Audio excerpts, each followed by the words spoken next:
इस कार्यक्रम के पुण्यार्चक हैं गुरु भक्त परिवार, गुरुग्राम, हरियाणा।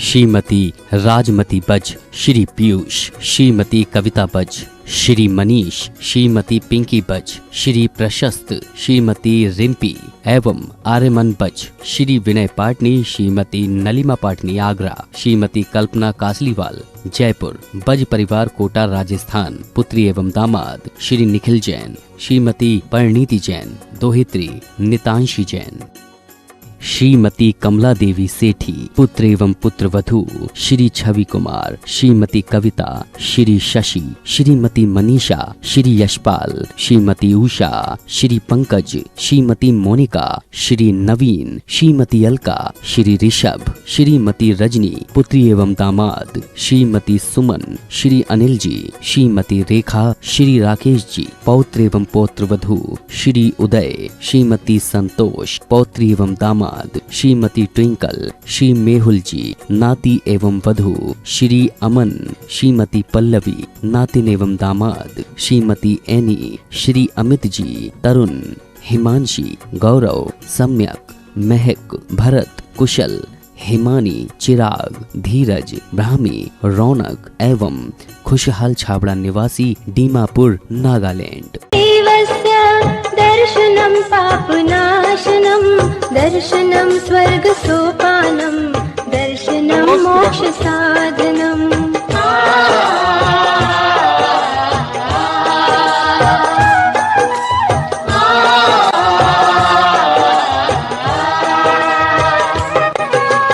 दर्शनेन जिनेन्द्राणां साधूनां वन्दनेन च चित्रानावरण के लिए आइएगा केवल चंद जी, राहुल जी, पश्चिमपुरी। चित्र अनावरण के लिए कलकत्ता के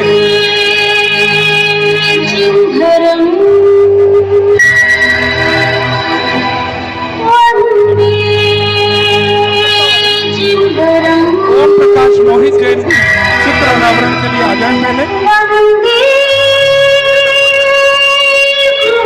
साथ में आदरणीय प्रदीप जी, आदरणीय पन्नालाल जी, योगेश जी, आप आ जाए मंच पर। चित्र अनावरण प्रारंभ करें। केवल चंद जी साहब यहाँ से, दूसरा मोहन जी, तीसरा नीरज जी, निर्मल जी आइए, और चौथा योगेश जी, प्रदीप जी, कमल जी, ये विमल भाई सर, विमल मार्शल ऊपर आ जाए।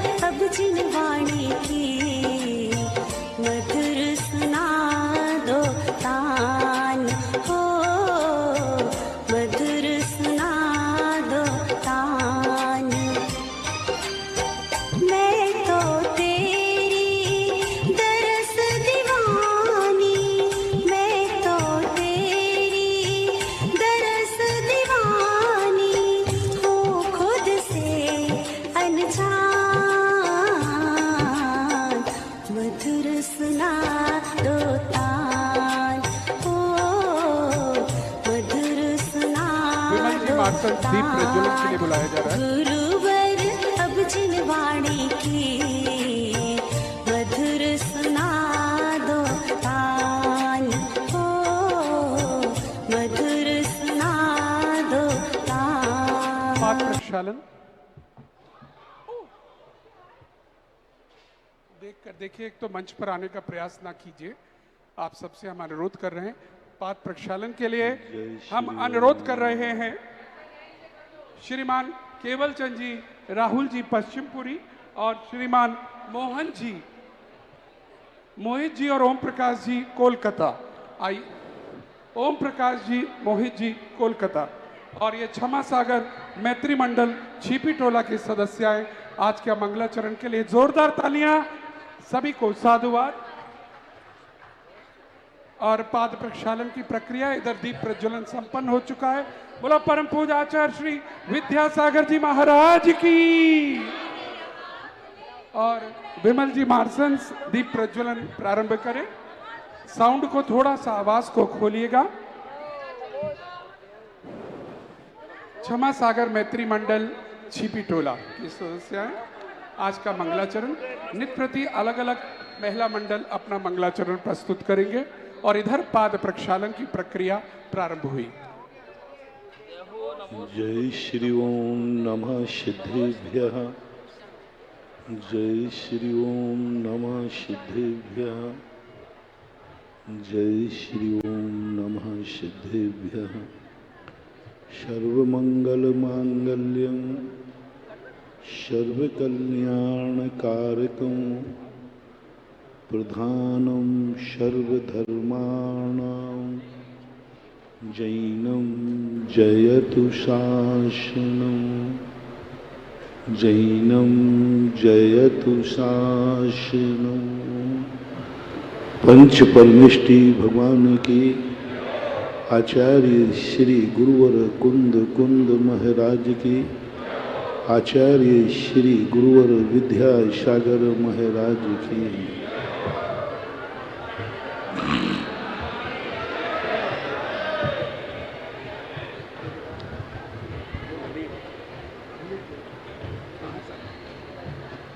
अच्छी बातें सीखने को, अच्छा आदमी बनने को बहुत मेहनत करना पड़ती है। संसार में अच्छा व्यक्ति बनाने को भगवान को भी लगना पड़ता है। भगवान को भी पुरुषार्थ करना पड़ता है। इस संसार को अच्छा बनाने के लिए गुरुओं को भी लगना पड़ता है, माता पिताओं को भी लगना पड़ता है, तो भी कोई जरूरी नहीं कि वो अच्छा आदमी बन जाए। कर्म किस्मत भी अच्छा बनाना चाहे तो जरूरी नहीं कि वह व्यक्ति अच्छा बन जाए। अच्छे आदमी, अच्छा गुण, अच्छी जिंदगी, अच्छा स्वरूप बहुत दुर्लभ। कई बार हमें भगवान भी आ जाते हैं, भगवान भी हमें ताकत लगा देते हैं, तो भी अच्छा नहीं बना पाते। किस्मत साथ देती है, किस्मत कहती है जाओ तुम्हें मैं इतने अच्छे लोगों में जन्म देता हूं जहां तुम्हें बुराई का एक कण भी नहीं मिलेगा। ना परिवार में, ना रिश्तेदारी में, ना कुल में, ना जाति में, कहीं से भी तुम्हें बुराई करने का बुरे संस्कार मिलेंगे ही नहीं। सब कुछ अच्छा ही अच्छा होगा, सब कुछ अच्छा ही अच्छा होगा। स्थान अच्छा होगा,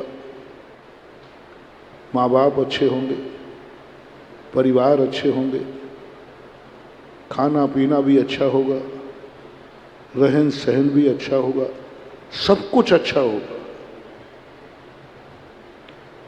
किस्मत ऐसे स्थान पर भेजती है, फिर भी व्यक्ति अच्छा बन जाए ये कोई गारंटी नहीं।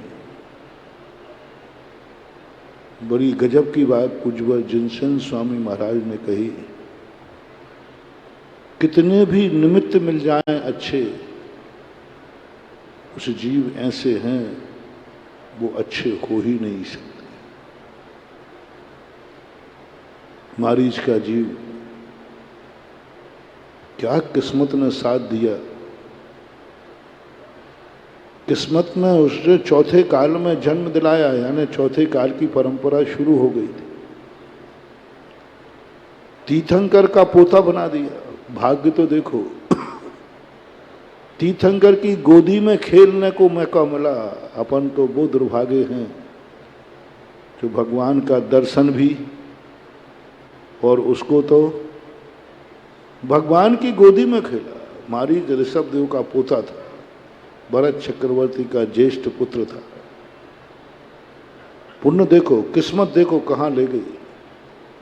तीर्थंकर ने उंगली पकड़ के चलाया, तीखन तीखन ने जिसने इसके सिर पे हाथ फेरा, ऋषभदेव घर में थे जब मारीच का जन्म हो चुका था। पिता श्री चक्रवर्ती, तद्भव मोक्षगामी जीव, तद्भव मोक्षगामी जीव। 99 चाचा, तद्भव मोक्षगामी। दोनों बुआएं ब्राह्मणी सुंदरी मारीच की बुआ थी। एक भी तो खोट नहीं थी तीर्थंकर के कुल में। इतना सब कुछ होने के बावजूद भी मारीच को नहीं सुधार पाया। मारीच नहीं सुधरा। किस्मत ने साथ दिया तो भी, तुम कहते हो ना, किस्मत यदि साथ दे तो हम कुछ भी नहीं कर सकते। महानुभाव, किस्मत ने इतना साथ दिया है, मैं कभी किस्मत को कोसने वाला नहीं। मैंने जब किस्मत पुराण पढ़ा, कर्मों का पुराण पढ़ा, तो इस किस्मत ने इतना साथ दिया, हमें इतना साथ दिया। बहुत साथ देती है किस्मत, तो भी हम बिगड़ जाते।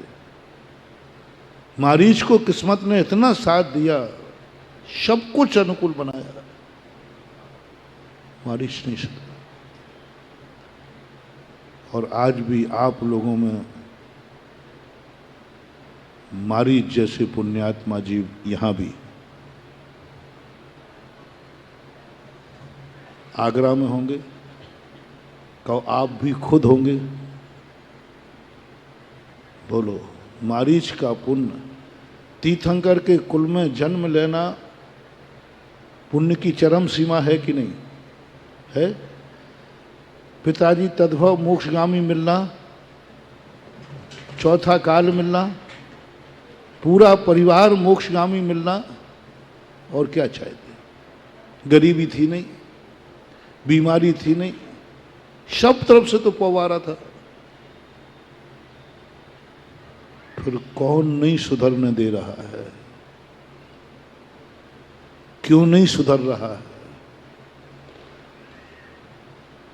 आपको भी मैं कहता हूं, सारे भारत की जैन समाज सुने कान खोल करके।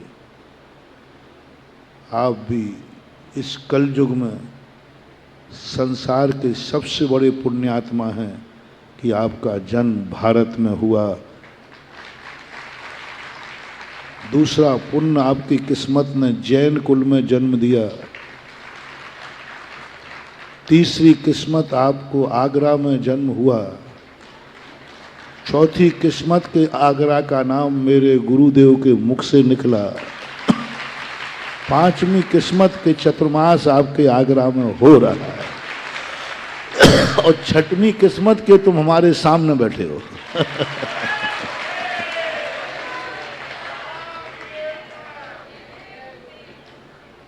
इससे बड़ा और क्या किस्मत साथ देगी भैया इस कलयुग में? इससे ज्यादा और क्या चाहे? ये जो क्षण तुम्हारे पास है, जो प्रवचन सुनने तुम बैठे, ये जो चतुर्मास तुम कराने जा रहे हो, इसके लिए पूज्यवर पूज्यपाद स्वामी ने कहा, क्योंकि सबसे अच्छा स्थान व्यक्ति चाहता है मरने का स्थान। मैं अच्छी तरह मरूं, अच्छे स्थान पर मरूं। पूज्यपाद स्वामी ने ये स्थान चुना 1200 वर्ष पहले कि हे भगवान, संसार में सबसे बढ़िया स्थान, सबसे बढ़िया काल, सबसे बढ़िया समय, मैं अपने आप को भाग्यशाली मानूंगा। क्या लिखा? गुरु मूले यति निचिते चैत्य सिद्धांत वार्धि सदघोषे मम भवतु जन्म जन्मनि समन्वितम मरणम। क्या कर रहे? हे भगवान, मैं अपने आप को भाग्यशाली जब मानूंगा जब गुरु का मूल हो, साधु संत पास हो, मंदिर हो, और मंदिर में भी गुरु का प्रवचन चल रहा हो। वह क्षण मेरा सबसे भाग्यवान है, उसी दिन उसी समय मेरे प्राण निकले। मौत मांगी, मौत मांगी। मरना तो सबको है ही, ये तो निश्चित है। ये हमारे हाथ में नहीं है कि हम मौत को रोक सकेंगे, हमारे हाथ में नहीं है। मरना तो है ही, लेकिन कहाँ मरना है ये हमारे हाथ में। पूज्यपाद स्वामी कहते हैं, उन्होंने कहा कि हे प्रभु, मैं मौत के लिए नहीं रोक रहा हूँ, मरना तो है, वो आप भी नहीं रोक पाओगे। इसलिए मैं ये प्रार्थना नहीं करता हूँ कि मेरा मरण ना हो, मैं अमर हो जाऊं। आपको मैं ऐसे कार्य देकर के बाध्य नहीं करूंगा जो होना ही नहीं। बस मेरी एक प्रार्थना है कि बस मरण हो तो वो स्थान हो जहां मंदिर हो, गुरुओं के प्रवचन हो रहे हो और उनके वचन मेरे कान में चल रहे हो, पर उस समय मेरी मौत स्थान निश्चित हो जाए। इससे मैं सोचता हूँ कि आप लोगों का इस समय जो सभा मंडप में बैठे हैं, संसार के सबसे बड़े पुण्यात्मा जीव हैं, जो तुम्हारी किस्मत ने दिया है, जो तुम्हारी किस्मत ने दिया है। और आगरा वालों को तो पुरुषार्थ से नहीं मिला ये चतुर्मास, किस्मत से मिला है। पुरुषार्थ का कंपटीशन किया जाए तो तुम फेल हो। जो दूसरे लोगों ने पुरुषार्थ किया है वो तुम्हारे से बहुत आगे है, लेकिन किस्मत तो तुम्हारी तेज थी ना। किस्मत ने दिया तुम्हें ये चतुर्मास, किस्मत ने दिया तुम्हें ये भारतवर्ष, किस्मत ने दिया तुम्हें जैन कुल, किस्मत ने तुम्हें जिंदा रखा और किस्मत में तुम्हें घर से यहाँ पंडाल तक भेज दिया। किस्मत ने भेजा। किस्मत चाहती तो सुबह से कोई अड़चन आ सकती थी, किस्मत चाहती तो तुम्हें अस्पताल भी भेज सकती, किस्मत चाहती तो कोई परेशानी भी आ सकती। किस्मत ने कहा नहीं, तुम्हें मैं भेजता हूँ, जाओ पंडाल में तुम प्रवचन सुनो। यहाँ आ गए, सुन रहे हो। इस समय तुम सर्वोत्कृष्ट पुण्य के उदय को लेकर बैठे हो। जन्म जन्म का पुण्य तुम्हारा उदय में जा रहा है, लेकिन मैं ये नहीं कह सकता हूं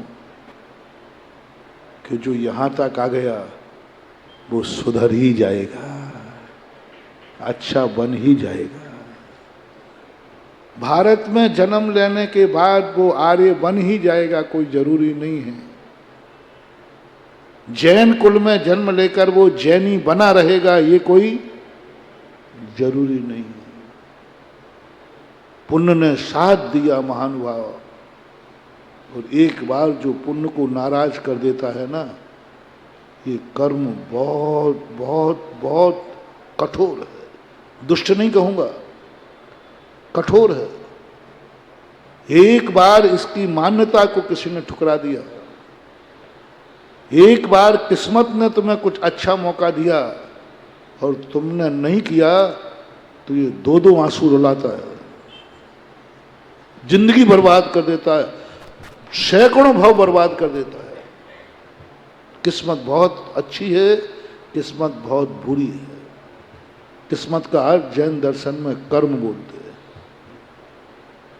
वैष्णव दर्शन में भगवान का विधान बोलते हैं। किस्मत का अर्थ भगवान। एक बार भगवान ने वैष्णव दर्शन के अनुसार, एक बार भगवान ने तुम्हें अच्छा मौका दिया, अच्छे स्थान पर अच्छे कुल जाति में जन्म दिया, और तुमने अच्छा नहीं कर पाए ना, तो फिर भगवान उसे कुंभीपाक नाम के नरक में पटकता है, जहां से वो एक एक अच्छे दिन को तरसता है। जैन दर्शन के अनुसार कर्म का विधान है।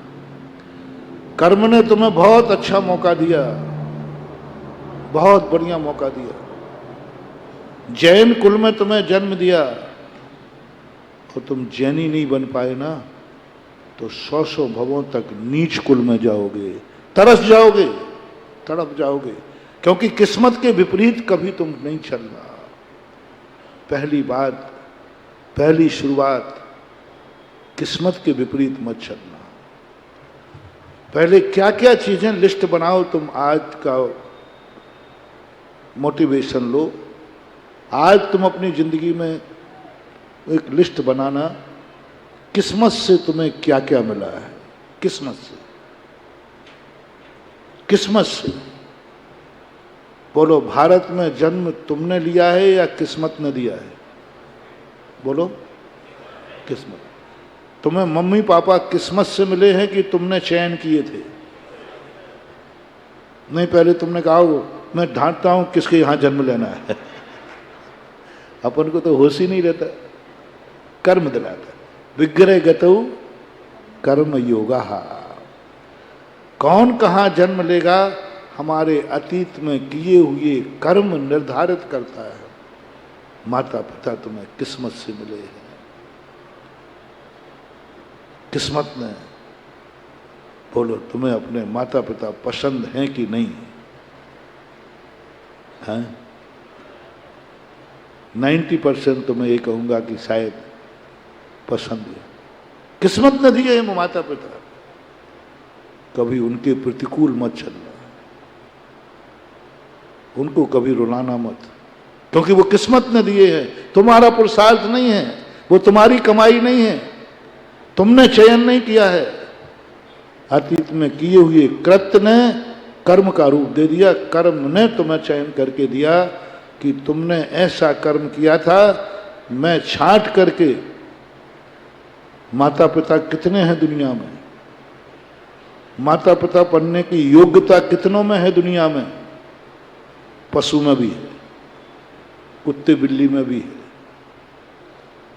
नीच कुल वाला भी माता पिता बनता है, पापी भी माता पिता बनता है, शराबी भी माता पिता बनता है, जुआरी भी माता पिता माता पिता कितने लोग बनते हैं संसार में? पंचेंद्रिय जीव जितने हैं मध्यलोक में, मनुष्य त्रियंश, उनमें 99% माता पिता बनने की योग्यता रखते हैं। उनमें छांट करके तुम्हें दिया, कर्म ने छांटा। रुको, तुम हर किसी के यहां जन्म नहीं लोगे, तुम्हारी किस्मत मैं लिखता हूं। तुम्हारी किस्मत बहुत अच्छी है, तुम नीच कुल के माता पिता के नहीं जन्मोगे, तुम पशुओं के यहां नहीं जन्मोगे।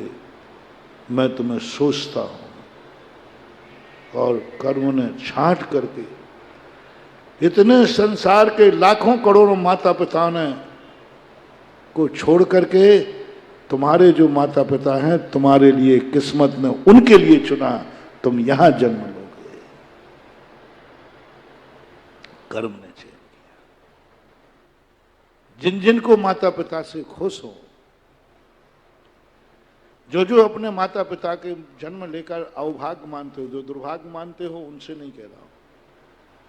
जो अपने माता पिता को सौभाग्य से प्राप्त मानते हैं कि मेरी किस्मत ने मुझे बहुत अच्छा किया कि मुझे ऐसे माता पिता, ऐसा कुल दिया। पहले तो कुल और जाति लो, जाति लो, पहले देश लो। कौन सा, कहां जन्म दूं तुझे? उपादान दृष्टि, कहां जन्म दूं तुझे?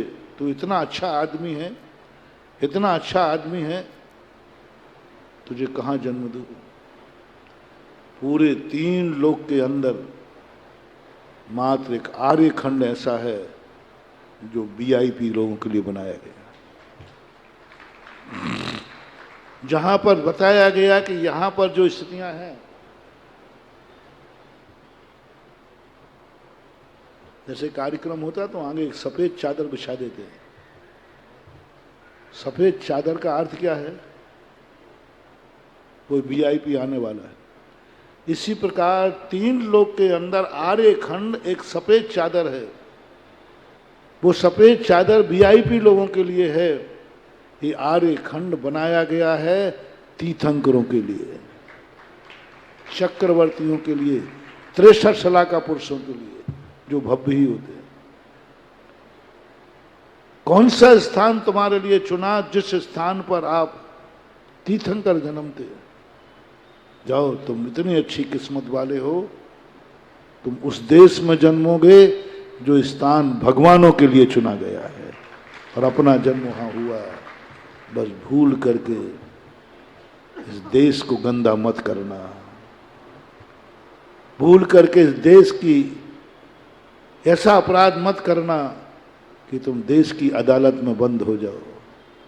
ऐसा अपराध मत करना कि तुम इतने गंदे हो जाओ कि तुम्हारा देश, तुम्हारी माता ही तुम्हें बंदी बना लेगा।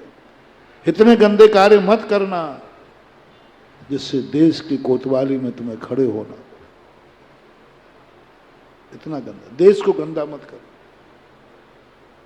देश को गंदा, जिससे देश बदनाम, तुम कृत्य करोगे और देश बदनाम होगा। आतंकवादी मत बनना, आतंकवादी से आतंकवादी बदनाम नहीं होता, देश बदनाम होता है। ऐसे डाकू मत बनना जिससे देश बदनाम हो जाए।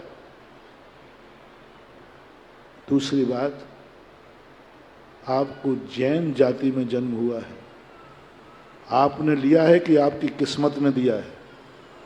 बोलो, क्या आप खुश हैं जैन जाति से?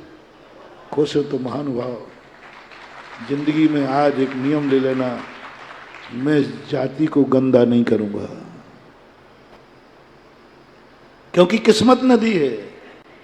और किस्मत की दी हुई चीज को जो गंदा करता है, सावधान, फिर ये किस्मत इतनी खतरनाक है, ये कर्म इतना निर्दयी है कि तुम रो रो करके नदियां बहा दोगे, इसको दया नहीं आएगी, कोई दया नहीं आएगी, क्योंकि तुमने किस्मत को गंदा किया है, किस्मत को ठुकराया है।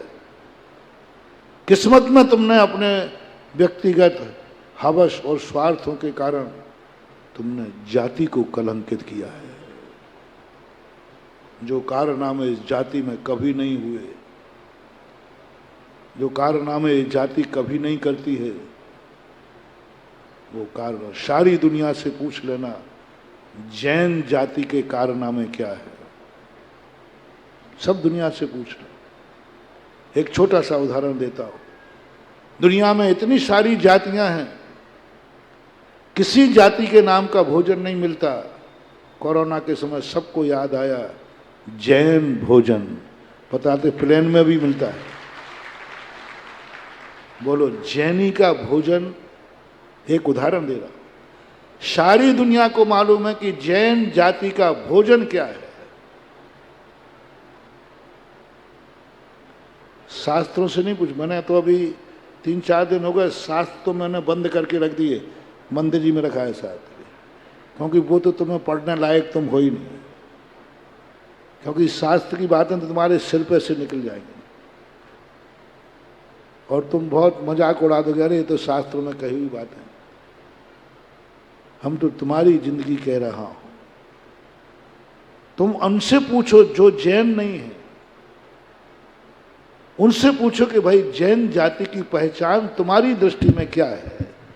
सबसे अच्छा कोई भी तुम्हारे लिए अच्छा कोई निर्णय चाहिए तो दुश्मन से पूछो। जो व्यक्ति दुश्मन प्रशंसा कर दे, समझ लेना उससे अच्छा आदमी दुनिया में कोई हो नहीं सकता।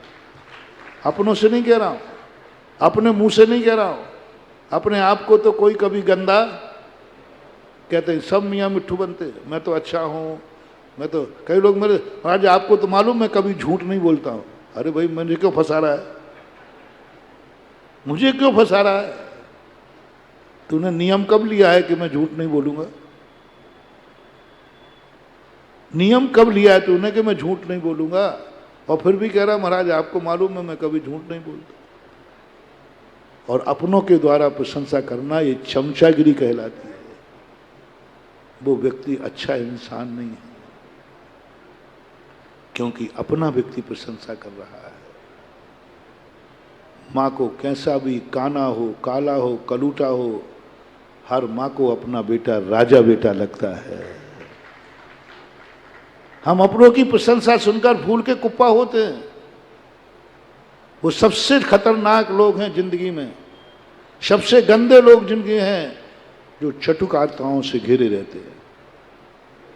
जो प्रशंसकों से घिरे रहते, और वो प्रशंसक झूठे हैं, मां तुम्हारी पुण्य की चमचागिरी कर रहे हैं। जिस दिन तुम्हारे अंदर से थोड़ा सा पुण्य की कमी आएगी, ये चमचे चम्मच दिखा देंगे, चम्मच। यदि तुम में गुण है तो कभी एक प्रयास करना, कोई ऐसी जिंदगी जीना कि दुश्मन तुम्हारी प्रशंसा कर दे। वो कहे है तो मेरा दुश्मन, ये तो पक्का है, लेकिन इस जैसा इंसान दुनिया में नहीं है। करते हैं दुश्मन, प्रशंसक होते। कई लोगों को मैंने दुश्मनों से, कई लोगों की प्रशंसा सुनी है मैंने। कई लोगों के किसी दूसरी पार्टी के व्यक्ति होते हैं, लेकिन दूसरी पार्टी के व्यक्ति की प्रशंसा करते नहीं, व्यक्ति तो वो अच्छा है, व्यक्ति वो अच्छा है। कई लोग गुणग्राही होते, चाहे वो दुश्मन क्यों ना हो। जैसे श्री राम, हनुमान, वैद्य किसको चुना? रावण के वैद्य को चुना अपने भाई के इलाज के लिए। रावण के भाई को, दुश्मन को चुना। क्या बात है, सुषेण वैद्य में ऐसी क्या विशेषता थी? सुषेण वैद्य किसका वैद्य था? रावण का वैद्य था। और लक्ष्मण जी को लक्ष्मण शक्ति किसने मारी थी? बड़ी मुश्किल में 17-18 दिन में काबू पाया। और जब यहां मीटिंग हुई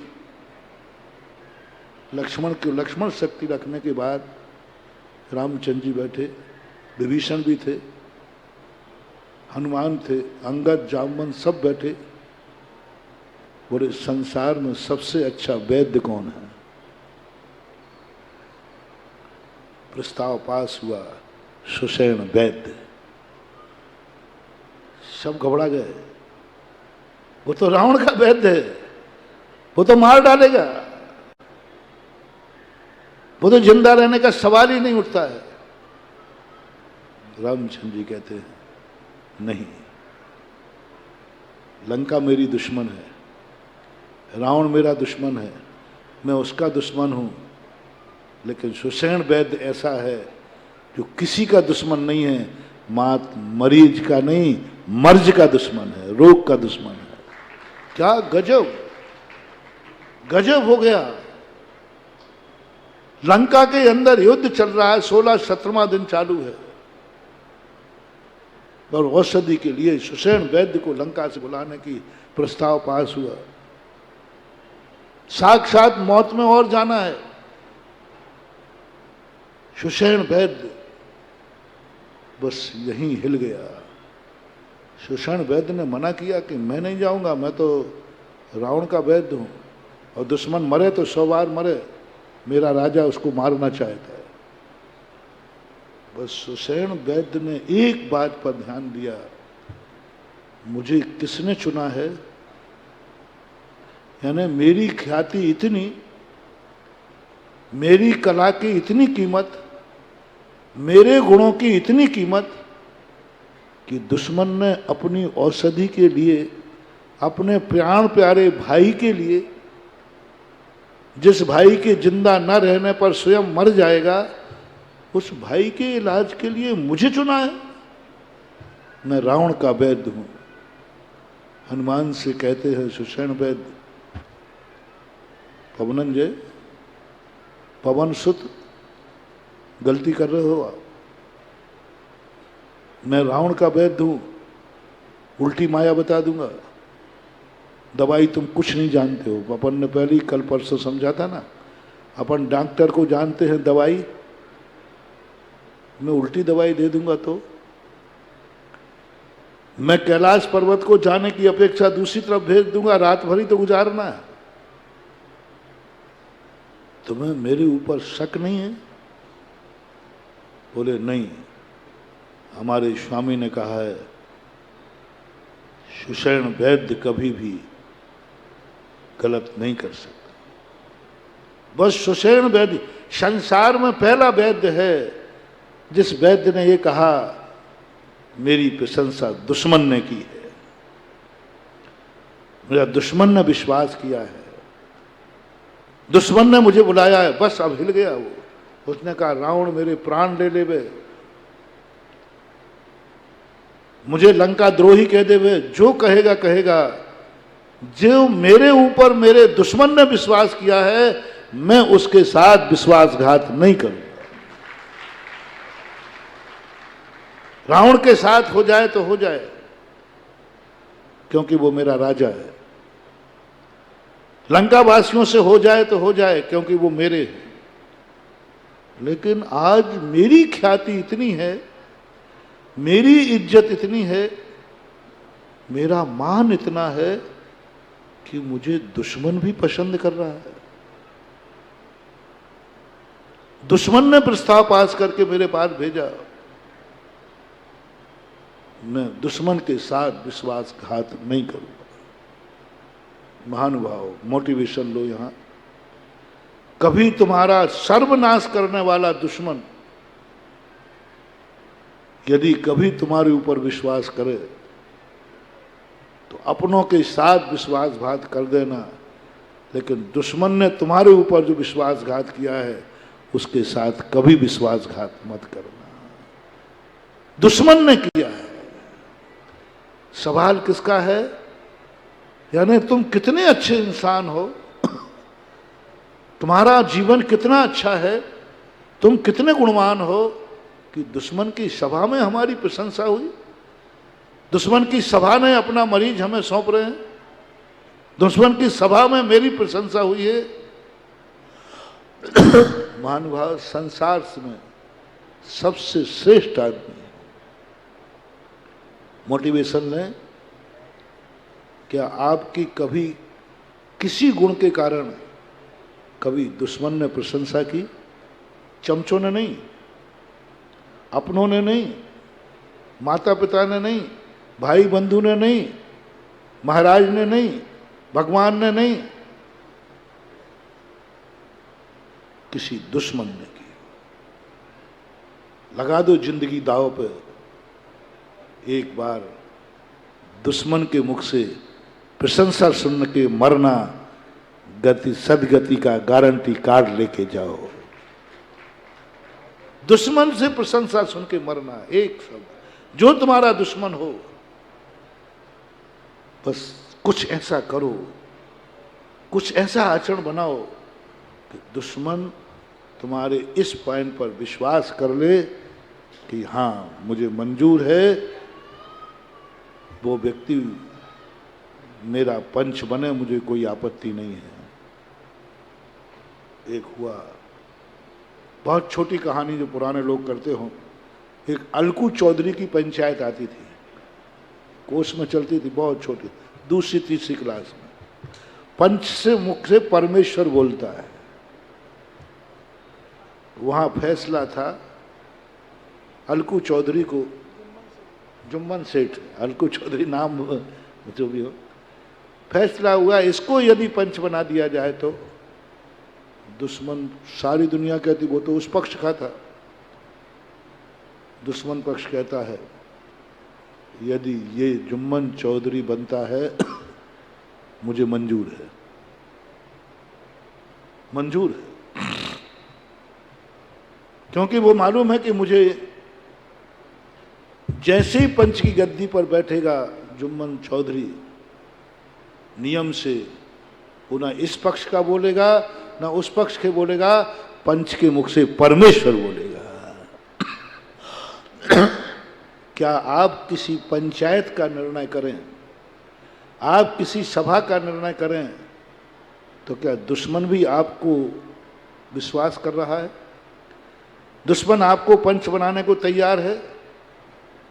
तो महानुभाव, मेरा कहना है यदि दुश्मन ने भी दस्तखत कर दिए हों, फिर आप कुछ भी करना, दुश्मन के साथ विश्वासघात मत करना।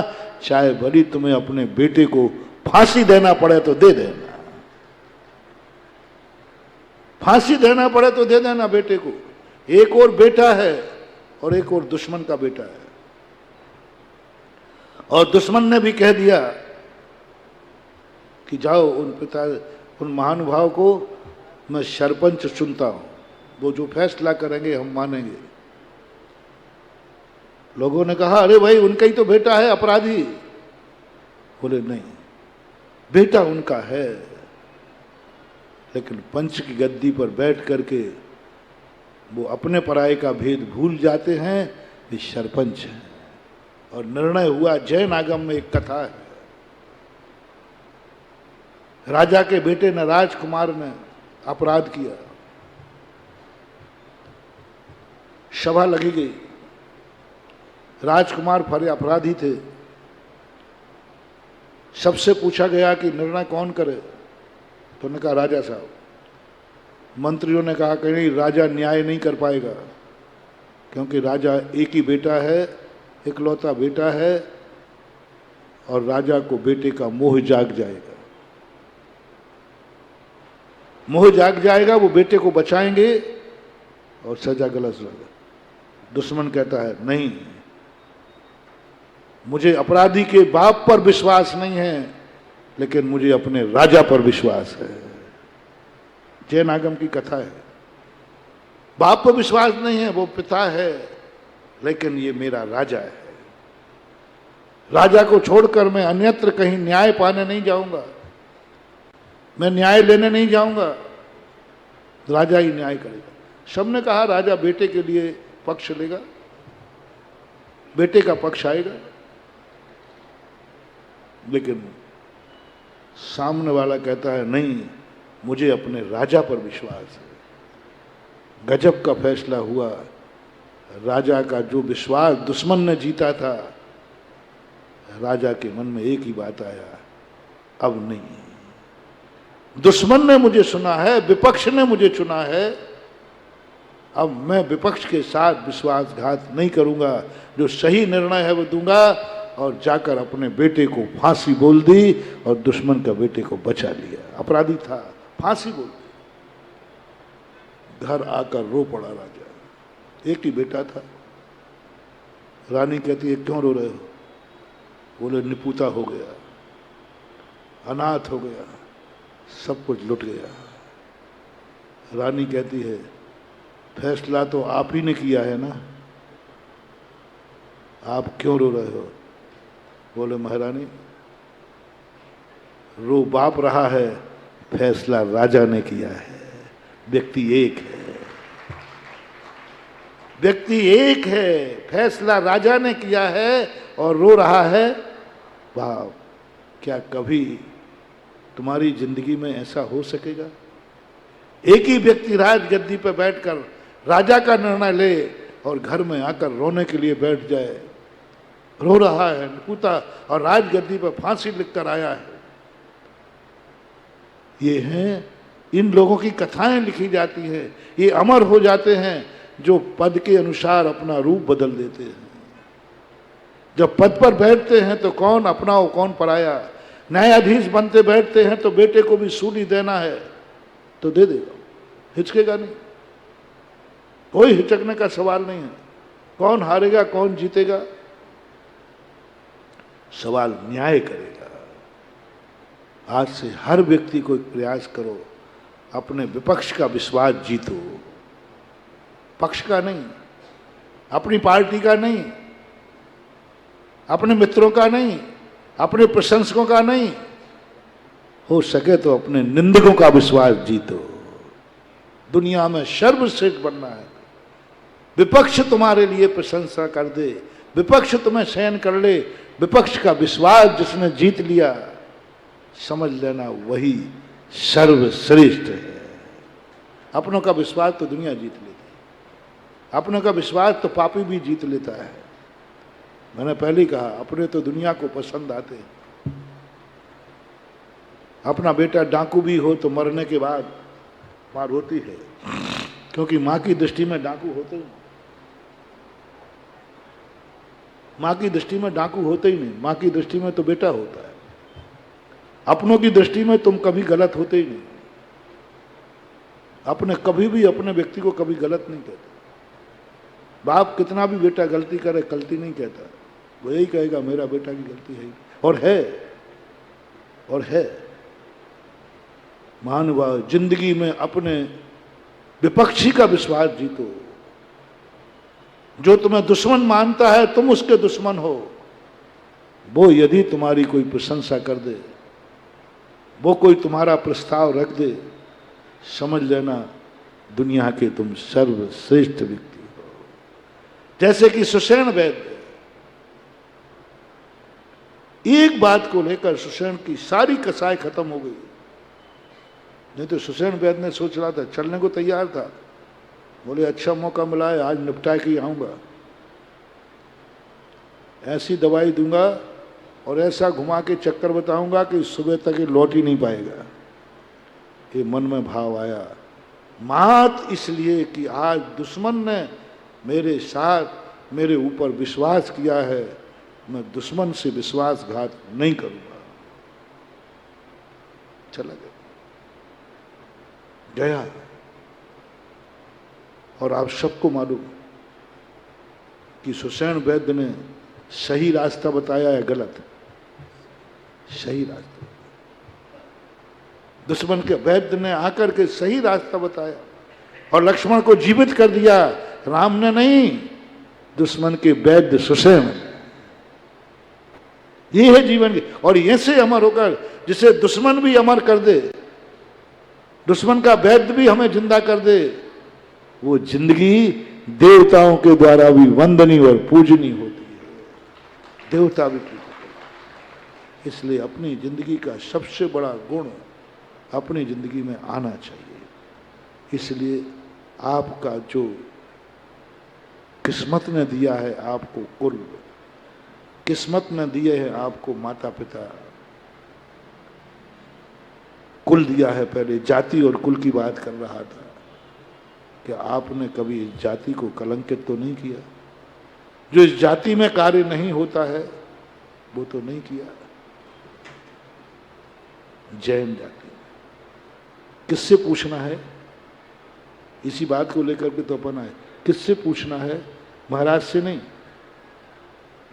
भगवान से नहीं, गुरु से नहीं, अपने आप से नहीं, दुश्मन से पूछो तुम्हारी दृष्टि में जैन जाति कैसी है। अजैन से पूछो, जो जैन नहीं उससे पूछो कि साहब मुझे बताओ जैन जाति आपकी दृष्टि में कैसी है। उनसे पूछना, जैनियों से नहीं पूछना,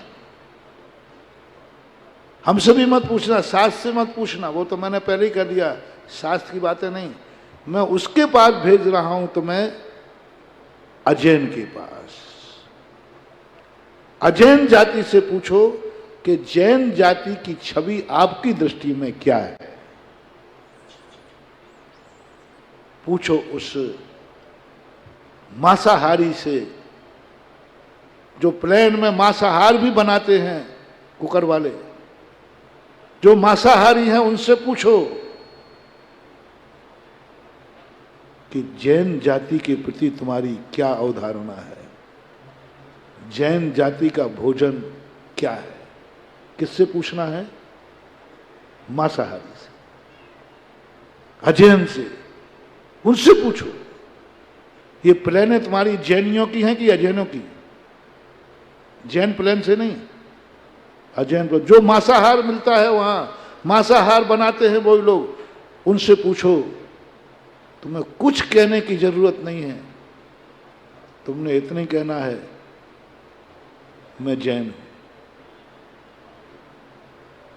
जैनी को ये कहना पड़े कि इस थाली में मांस नहीं आना चाहिए, शराब नहीं आना चाहिए, ये नहीं आना चाहिए, वो नहीं आना, नहीं, ये पहचान नहीं। मात भारत में एक जैन जाति है जिसको प्लेन में मात इतना ही कहना है मुझे जैन हूं। कौन सा भोजन आएगा? वो आगे कुछ नहीं पूछेगा। बोलो मांसाहारी की दृष्टि में तुम्हारी भोजन की थाली कैसी है? बस बस बस मांसाहारी के सामने अपनी जाति का सम्मान रखना उसके सामने जाति को कलंकित मत करना।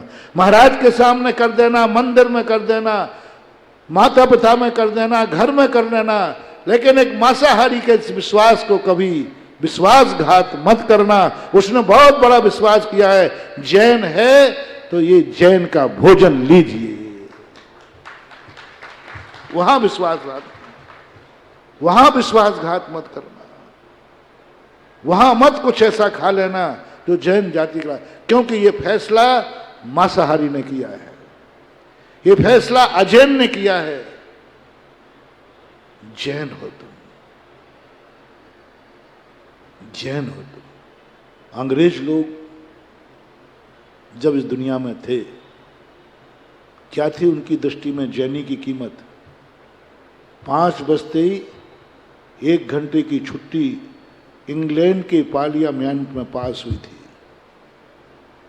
कि जैनी रात्रि भोजन नहीं करते हैं, इसलिए जैनियों को शाम को 1 घंटे की छुट्टी दी जाए और बाद में 1 घंटे उनसे अलग से काम लिया जाए।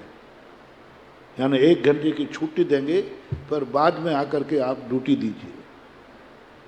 अंग्रेजों की दृष्टि में जैनी की इज्जत, जैनी का सम्मान कितना था। उन्होंने छुट्टी कर दी, 1 घंटे छुट्टी देना। एक दिन की घटना है कि एक ऑफिसर, नौकर था, ऑफिसर था, छुट्टी होती थी, बोले साहब हम दोबारा नहीं आ पाएंगे, आप तो अभी कर, फिर भोजन कैसे करोगे, रात में भोजन नहीं कर पाओगे। उसने कहा मुझे तो चलता है रात में। अंग्रेज कहता है रात में चलता है जैनी को? उनकी धारणा थी कि आकाश के तारे जमीन पे आ सकते हैं, जैनी भूखों मर सकता है लेकिन रात में नहीं खा सकता। ये प्रस्ताव पास था अंग्रेजों का। और ये जैनी के, आप जैनी है ना? बोले तो पक्का है, हमें रात में चलता है। बस समाचार अंग्रेजों ऑफिसरों में पहुंचा, बोले जैनी सब बदमाश हैं, जैनी सब बदमाश हैं, 1 घंटे की छुट्टी कर मस्ती करते हैं, इनको रात में भोजन चलता है, जब एक को चलता है तो सबको क्यों नहीं चल सकता? एक व्यक्ति ने देखना, एक को चलता है तो सबको क्यों नहीं चल सकता? उसी दिन प्रस्ताव पास किया गया कि अब कोई छुट्टी न दी जाए कि जैनियों को रात में चलता है। प्रस्ताव खारिज हो गया। बोलो कितना बड़ा अनर्थ हो गया। जो दिन में खाने वाले थे उनको सबको मुश्किल हो गई। एक व्यक्ति ने, इसलिए मैं कह रहा हूं, दुश्मन जो तुम्हारी जाति पर विश्वास करता है उसके साथ कभी विश्वासघात मत करना। यदि उसने कहा है कि जैनी रात में नहीं खाता है तो तुम भूखे मर जाना, लेकिन रात में मत खाना, दुश्मन के विश्वास को मत तोड़ना। अजैन ने तुमने कहा है कि साहब आप रात में नहीं खाओगे, दिन में आ जाइए, मत बोलना मुझे चलता है। तुम दिन में ही चले जाना, चाहे भली कमरा भर के जिंदगी भर रात में खाना। राक्षसो, रात में खाना, दिन भर कमरा बंद के तुम्हें जो खाना है तो खाओ, लेकिन कम से कम दुश्मन के साथ विश्वासघात मत करना। तुम अपना हित कर पाओ या न कर पाओ, लेकिन जाति का हित मत करना, ये ध्यान रखना। जाति का हित नहीं करना। तुम्हारा जो कुछ होना है कमरा बंद करके करो। एक पंडित जी थे, तो वही वाली बात है कि वो रात्रि भोजन की चर्चा के ऊपर आया, तो उन्होंने एक प्रवचन दिया। बोले तुम लोग रात्रि भोजन त्यागोगे? नहीं। बोले नहीं त्यागेंगे। तो एक नियम ले लो, कमरा बंद करके करना। तो मैंने कहा तो गुप्त पाप है, ये तो गुप्त पाप है, महापाप है। बोलो वो तो तुम पाप चाहे उजागर करो चाहे गुप्त, वो तो तुम्हें करना ही है, क्योंकि तुमने नियम ले लिया कि मुझे कोई नियम नहीं लेना है। कम से कम तुम्हारा देख करके दुनिया जैन जाति पर विश्वास तो नहीं उठाएगी कि जैनी के बच्चे भी रात में खाते हैं। यदि तुम अपनी जिंदगी ना बचा सको, वही प्रसंग चल रहा है अभी 2 दिन से, तुम्हारा मन नहीं है रात्रि भोजन छोड़ने का, तुम्हारा मन रात में खाने का होता है और तुम चोरी से रात में खा जाते हो,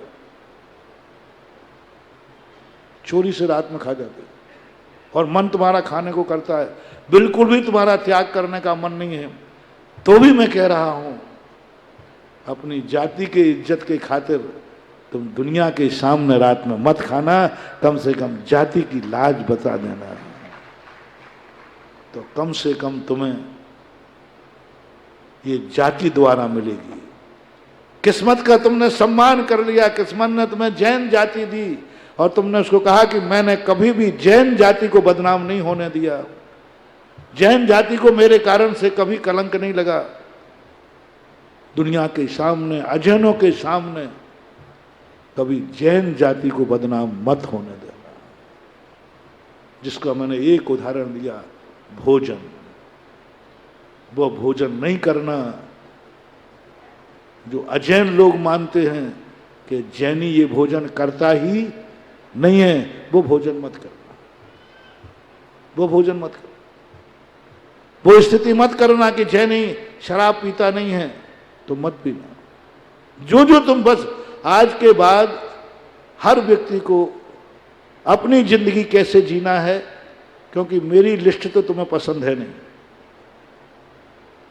जिनवाणी की लिस्ट तो तुम्हें पसंद है नहीं, क्योंकि मैं तो सुना सुना के थक गया। अब बस एक ही है कि जैनी के स्वरूप क्या है, किसी अजैन से लिस्ट बनवा लो, किसी जिन धर्म विरोधी से लिस्ट बनवा लो, किसी मांसाहारी से लिस्ट बनवा लो कि तुम्हारी दृष्टि में जैनी का भोजन कैसा है, जैनी का लक्षण कैसा है। पूछना किसी मांसाहारी से, भाई आपकी दृष्टि में जैनी कैसा होता है, कैसा खाता है, कैसा बोलता है, कैसा उठता है, कैसा बैठता है, उससे बनाना। वो जो कहे, बस आज का मेरा मोटिवेशन है, उससे विश्वासघात मत करना, उसको अपनी जिंदगी में उतारना। मैंने यहां तक कह दिया, मुझे विश्वासघात कर लेना, भगवान से कर लेना, जिनवाणी से कर लेना, परिवार से कर लेना, लेकिन कम से कम उस जिन धर्म को जो नहीं मानता है उसके विश्वास को मत तोड़ना, मत तोड़।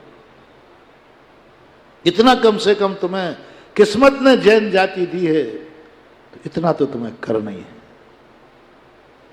कल मैं किसी न किसी से पूछ सकता हूं, हर व्यक्ति का जिंदगी में कोई ना कोई अजैन लोग दोस्त हैं कि नहीं तुम्हारे? होंगे। व्यापार धंधा होता है तो दुकानदार तो होंगे, फैक्ट्री है तो नौकर तो होंगे। उसमें से किसी को पूछना ना, यार ये बता भाई जैनी का भोजन कैसा होता है, जैनी के लक्षण क्या हैं? अमेरिका वाला भी बता देगा कि जैनी कैसा है, ये जैनी की शान और इज्जत देखो। सारा विश्व जान रहा है, जिस देश में जैनी नहीं रहते, जैन धर्म नहीं है, गुरु नहीं है, शास्त्र नहीं है, वो देश भी जानता है कि जैनी का भोजन कैसा है। प्लेन में रहने वाले जो कैटर्स हैं, क्या वो जैनी है? नहीं है। कौन सी जाति के, कहां के हैं? मांसाहारी हैं। वो भी जानता है जैनी कैसा है। तो किस्मत ने तुम्हें ऐसी जाति में जन्म दिया है जिसका आचरण की सुगंध सारे विश्व में फैली हुई है, ध्यान रखना। ऐसा किस्मत ने तुम्हें जैन जाति। तुम्हारा कुल कैसा है, कुल का सम्मान रखना। कुल तुमने नहीं पाया है, तुम्हारी किस्मत ने पाया है। किस्मत से मिला है ये कुल। तुम्हारे कुल की इज्जत क्या है? दूसरे कुल वाले से पूछना कि भाई मेरे कुल के संबंध में आप क्या जानते हैं, मेरे कुल की रेपुटेशन क्या है, मेरे पूर्वज जिस कुल में मैं जन्मा हूं, मेरे पूर्वजों का आपकी दृष्टि में क्या है। जो दादा आपके मर गए हों, यदि पड़ोसी कुल के दादा जीवित हों तो उनसे पूछना, दादाजी मेरे कुल का कुछ इतिहास बताओ, आपकी दृष्टि में क्या है? आप तो मेरे कुल के नहीं हो ना, तो आप बताओ मेरी दृष्टि में मेरे कुल कैसा है, मेरे दादाजी कैसे थे, मेरे दादा के प्रति आपकी क्या धारणा है, क्या परिणाम है। यदि वो तुम्हारे कुल की कभी प्रशंसा कर दे, विपरीत कुल वाला महानुभाव, उसके साथ कभी विश्वासघात मत करना, तुम वैसे ही कुलीन होकर के दिखाना, क्योंकि दुश्मन की दृष्टि में तुम्हारा कुल क्या है। दूसरे कुल, अपने कुल वालों की नहीं, अपना कुल वाले तो कुछ भी कह सकते, दूसरा कुल वाला कह रहा है कि तुम्हारा कुल कैसा है। ये संबंध विपरीत कुल में बनाए जाते हैं। क्यों? जब कोई लड़का लड़की वाला देखने जाता है तो अपने कुल में नहीं देखता, अपने कुल को पसंद नहीं करता। अपने कुल को पसंद किया हुआ हमारे यहाँ निषेध है, झूठा हो सकता है, मोह हो सकती है। यदि संसार में जीना है तो जिस कुल के आप जानते नहीं हो, जिस कुल से आपका संबंध नहीं है, वो कुल यदि आपके कुल को पसंद कर रहा है तो महानुभाव तुम बहुत बड़े कुलवान हो। अपनी बेटी को दे रहा है तुम्हारे कुल में, तुम्हारे कुल को वो जानता नहीं। पूछना कि भाई मेरे कुल में आप अपनी बेटी क्यों भेजना चाहते हैं, क्या कारण? तुम क्या मेरे कुल को जानते हो? बोले नहीं, जानता तो नहीं था, जान लिया है। बोले क्या जाना? मैं अपनी बेटी इस कुल में ये इसलिए दे रहा हूं, बेटी लेने के पहले कह रहा हूं, जो बेटी दे रहा है बाप से, उस परिवार से पूछना कि तुम अपनी बेटी इस कुल में क्यों देना चाहते हो। तुम तो मेरे कुल के हो भी नहीं, रिश्तेदार भी नहीं, जान पहचान नहीं। वो यदि तुम्हें एक लिस्ट देगा, मेरी दृष्टि में तुम्हारा कुल ऐसा है, तुम्हारे कुल की अवधारणा मेरी दृष्टि में ऐसी है, बस वो लिस्ट ले लेना और जिंदगी में जो विपरीत कुल वाले ने तुम पे विश्वासघात किया है उसको कभी विश्वासघात मत करना। ओ छोकरो, हे कुंवर साहबो, बाप के साथ विश्वासघात कर देना, कुटुंब के साथ विश्वासघात कर लेना, लेकिन ससुराल के साथ कभी विश्वासघात मत करना। क्या मान के उसने बेटी दी है, ये पहले पूछो, क्या मान के दी है? बोलो, सभी लोगों को बेटियों के साथ संबंध होते हैं। जब कोई अपनी बेटी देता है तो अच्छा मान के देता है कि बुरा मान के? क्या अच्छाई है, कभी पूछे कि आप बिल लिस्ट दीजिए साहब मुझे पहले, कि आपने मेरे कुल में क्या अच्छाई मानी जो अपने कलेजे के टुकड़े को भेज रहे हो, अकेली बेटी को मेरे घर में सौंप रहे हो, जिंदगी सौंप रहे हो, बेटी की, कन्या की जिंदगी। आखिर मेरे कुल में क्या है ऐसा जो आपने इतना विश्वास कर लिया? महानुभाव, टेप कर लेना, लिखित में ले लेना, जिंदगी में उतार लेना, और आज के प्रवचन से नियम ले लेना, दुनिया के साथ दुनिया का विश्वास खंडित कर दूंगा। आज विपरीत कुल वाले ने जो मेरे कुल पर विश्वास किया है, इसके साथ कभी विश्वासघात नहीं होगा। ये वचन दे देना और वचन ले लेना। लड़के वाले सुनो, लड़की वालों से कह रहा हूं, अभी लड़के वालों से कहा था, लड़की वालों से कहता हूं, अपनी लड़की भेजने के पहले अपने कुल में नहीं लड़की भेजी जाती, अपने कुल में जाति में संबंध नहीं किए जाते, विपरीत कुल में किए जाते।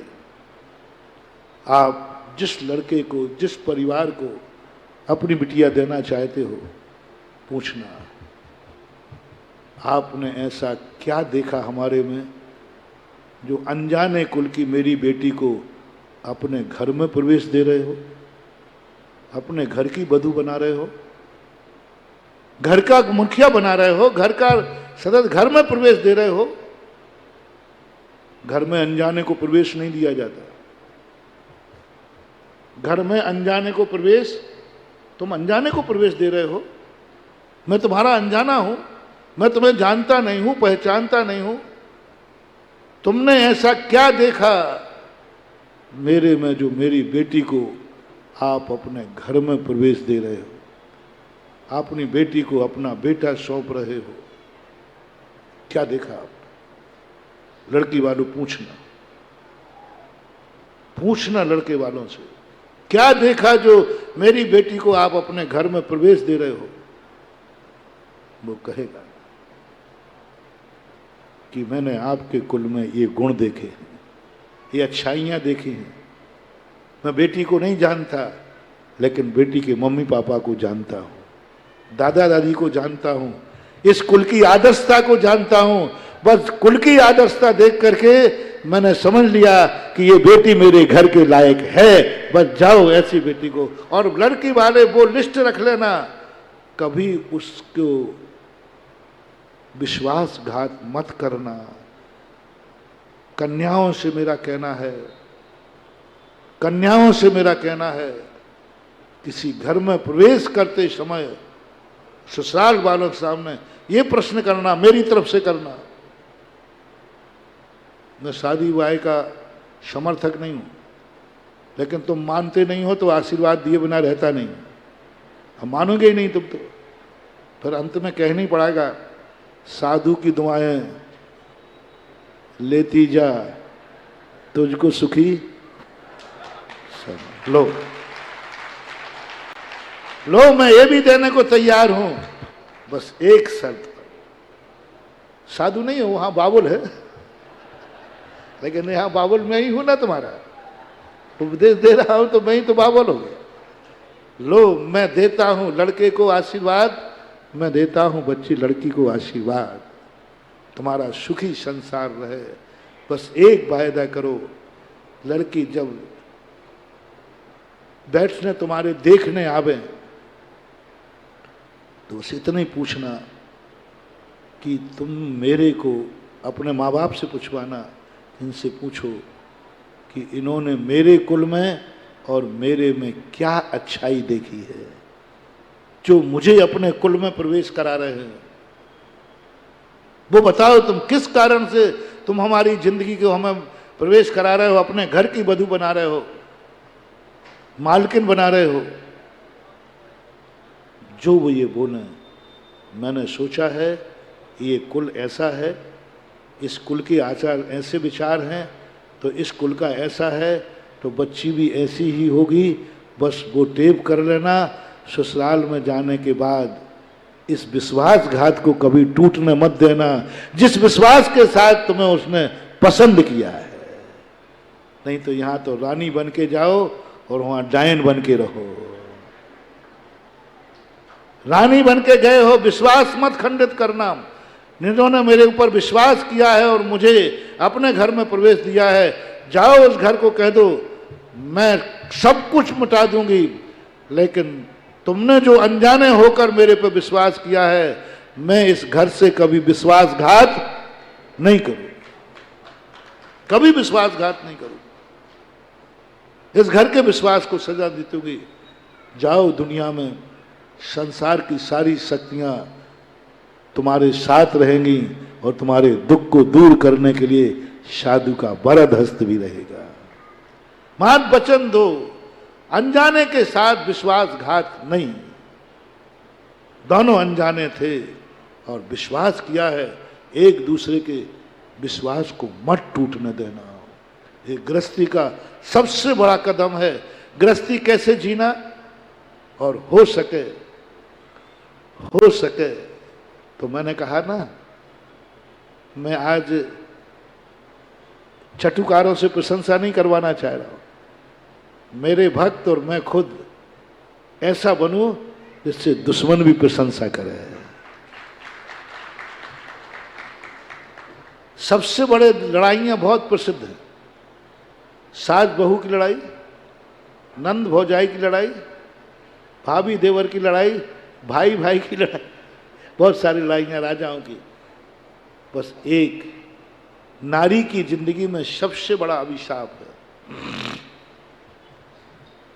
सबसे बड़ा अभिशाप नारी की जिंदगी का पाप का उदय। नारी का सबसे बड़ा अभिशाप कि ये माँ बाप के यहाँ जन्म लेती है, अपनी सेवा कराती है, अपनी पढ़ाई कराती है, अपनी गंदगी साफ कराती है, माँ से रोटी बना के खाती है, पिता का खर्चा करती है, और जैसे रोटी खिलाने की बात आती है, कमाने की बात आती है, तो दूसरे घर चली जाती है। तुम्हारे लिए ये नहीं, तुम्हें वरदान है, गॉड गिफ्ट है। 25 साल तक 20 साल तक माँ बाप से सेवा कराई। मुझे शेयर करना, एक बच्ची को माँ बाप ने पढ़ाया, लाखों रुपया करोड़ों रुपया खर्च करके IAS ऑफिसर बनाया, सारी जायदाद लगा दी, और जब वो कमाने की बारी आई, उसकी शादी हो गई, तो उस बच्ची की जो वेतन है शादी के बाद ससुराल में जाता है कि पीहर जाता है? थोड़ा शेयर करो। कायदा से 25 साल तक को तो वहां भेजो।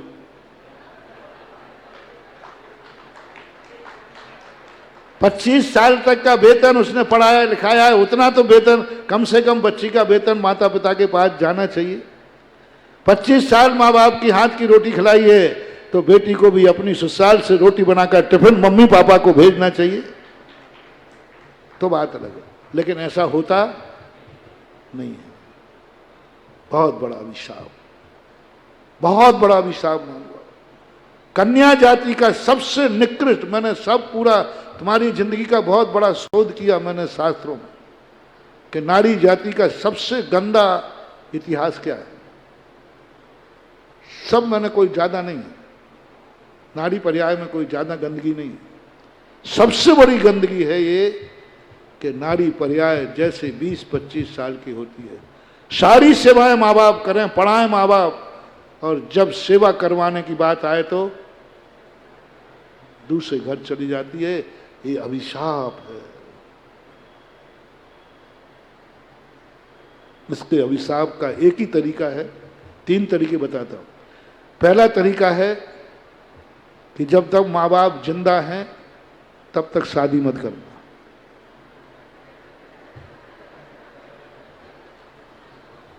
थोड़ा कठिन है ना, और महाराज जी मुश्किल हो जाएगा। 25 साल में माता पिता की उम्र क्या 40-45 साल की होगी, और माता पिता जी 90 साल में मरे तो हो गया हमारा कल्याण। नहीं, मार्ग है सो बता दिया, मानना है नहीं मानना ये नहीं कह रहा हूं। मार्ग ये है कि मैं नहीं जाऊंगी। माता पिता ने हमें कैसे पाला है, माता पिता ने मुझे कैसे पढ़ाया है, कर्जा ले लेके पढ़ाया, मकान बेच के पढ़ाया, कैसी मेहनत से पढ़ाया, और आज कमाने की बारी आई तो मैं दूसरे घर चली जाऊं?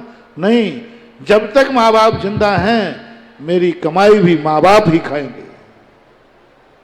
माँ बाप ने महीना 25 साल मुझे रोटी बना के खिलाई है, आज माँ मेरी बूढ़ी हो गई है, मैं माँ को रोटी खिलाऊंगी, तब बाद में शादी करूंगी। नहीं होगी तो नहीं होगी। कठिन मार्ग, लेकिन मार्ग है।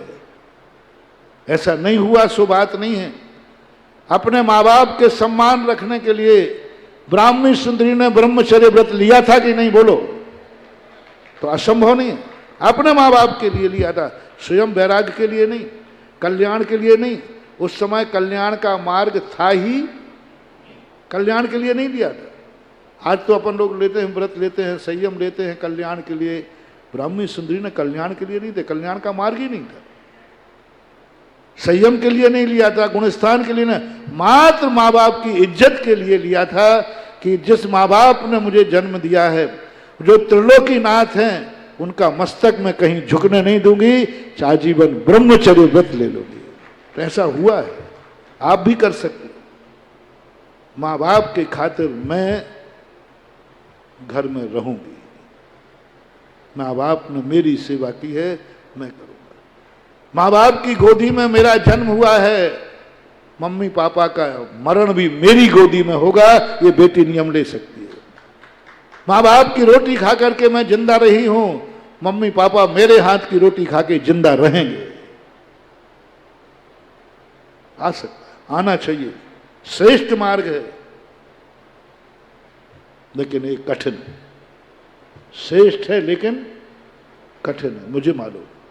दूसरा मार्ग है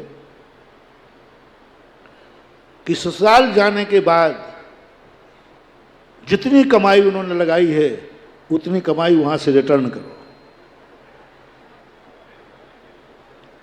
और उतने जब तक जिंदा हैं ससुराल से टिफिन की व्यवस्था बन सके तो ठीक, नहीं तो और कोई अरेंज करो, रोटी बनाने वाली कोई लगाओ, उसका वेतन देगी ससुराल वाले।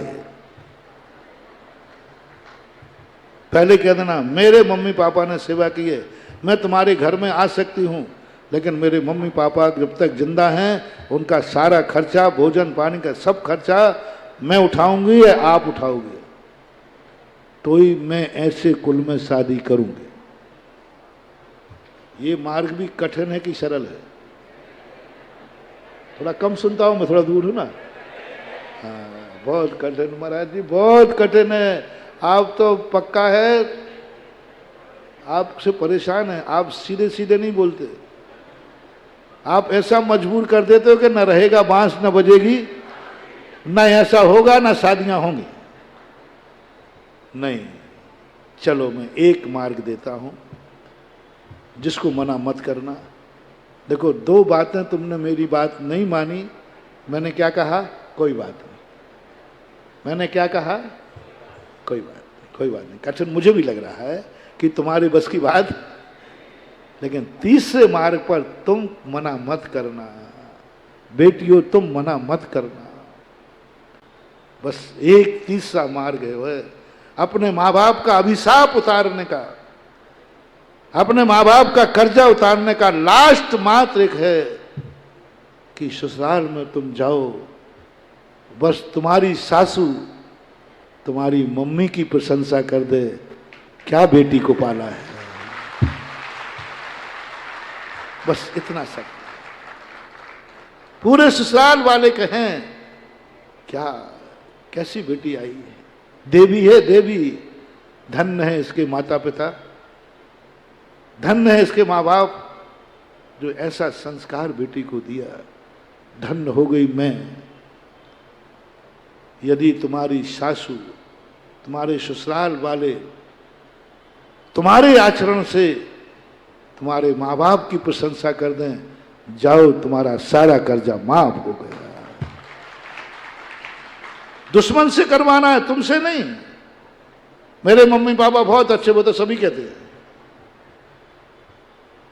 सासू से कहलवा दो तो जानू छत्राणी,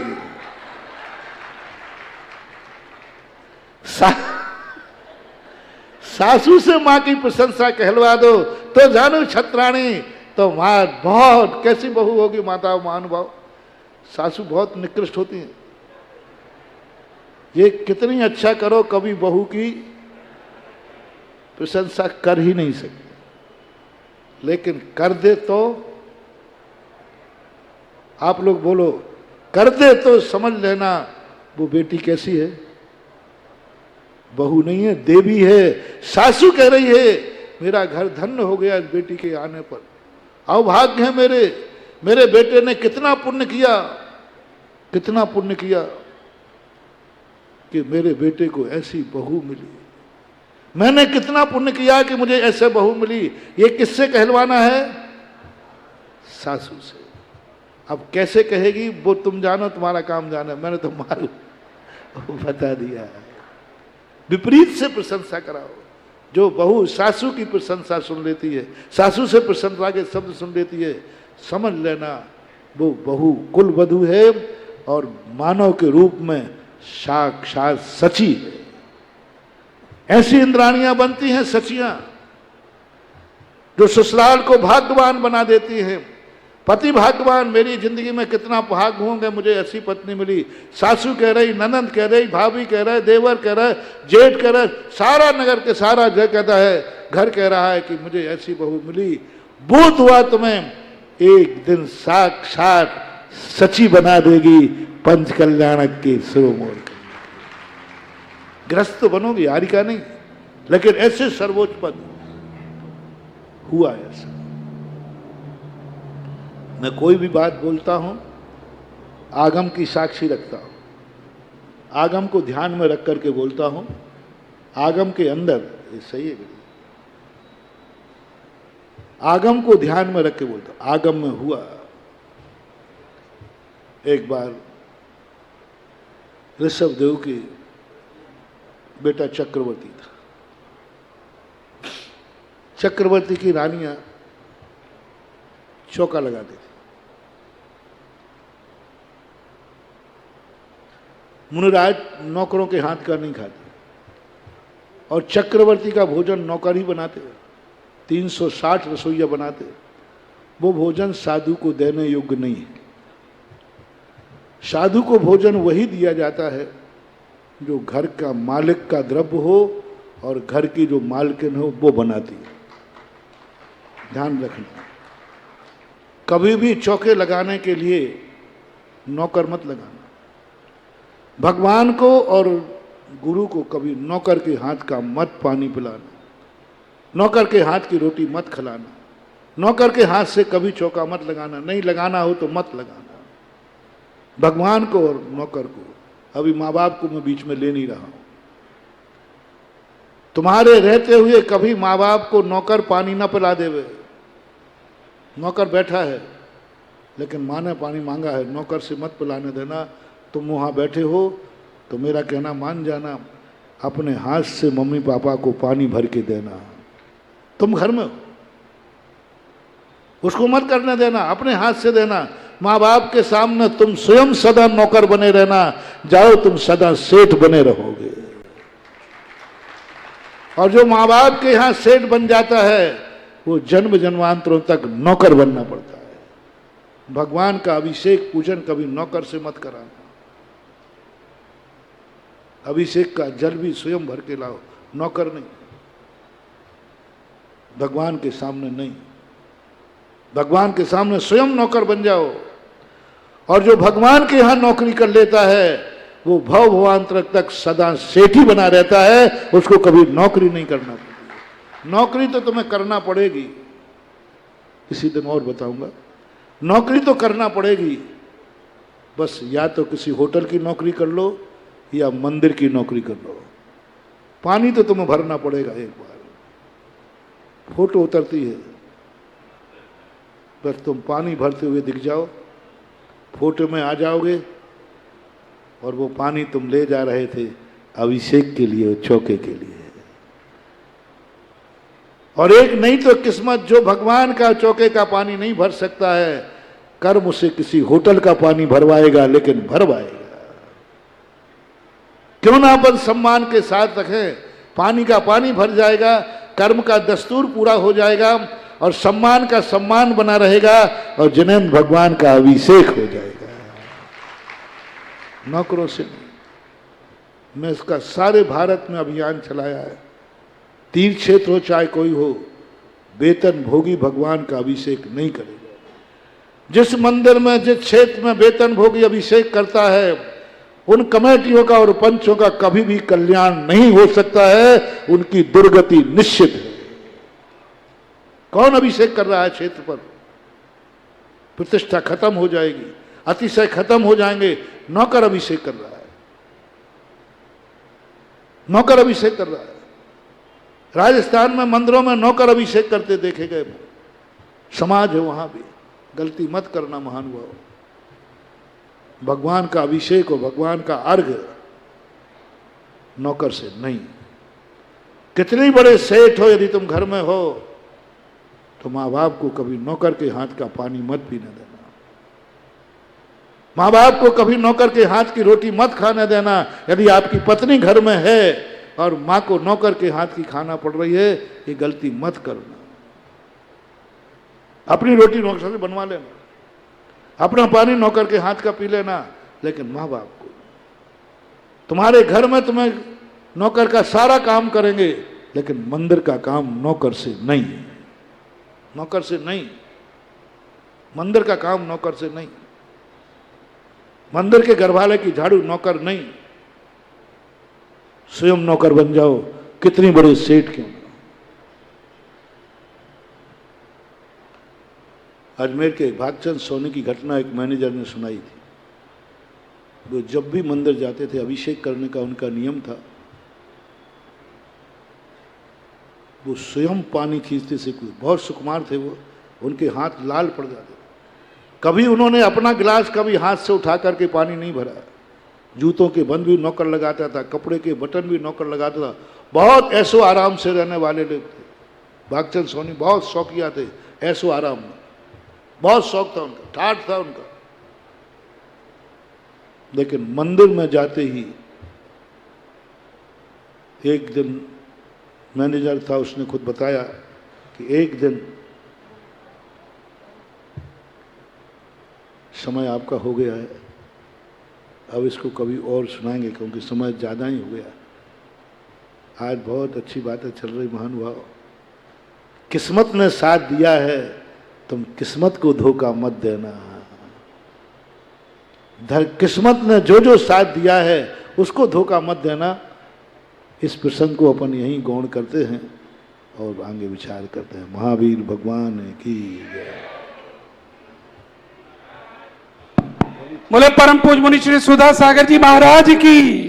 इस कार्यक्रम के पुण्यार्चक थे गुरु भक्त परिवार, गुरुग्राम, हरियाणा।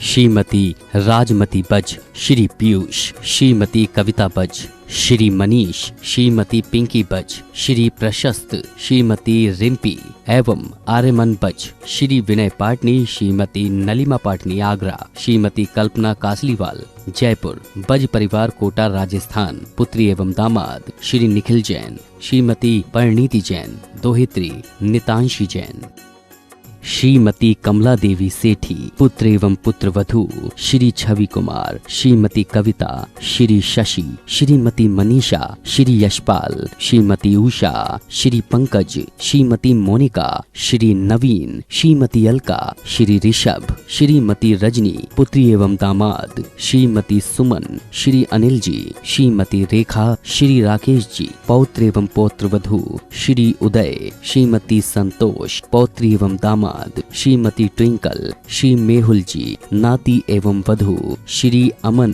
श्रीमती पल्लवी, नातिन एवं दामाद श्रीमती एनी, श्री अमित जी, तरुण, हिमांशी, गौरव, सम्यक, महक, भरत, कुशल, हिमानी, चिराग, धीरज, ब्राह्मी, रौनक एवं खुशहाल छाबड़ा निवासी, दीमापुर, नागालैंड।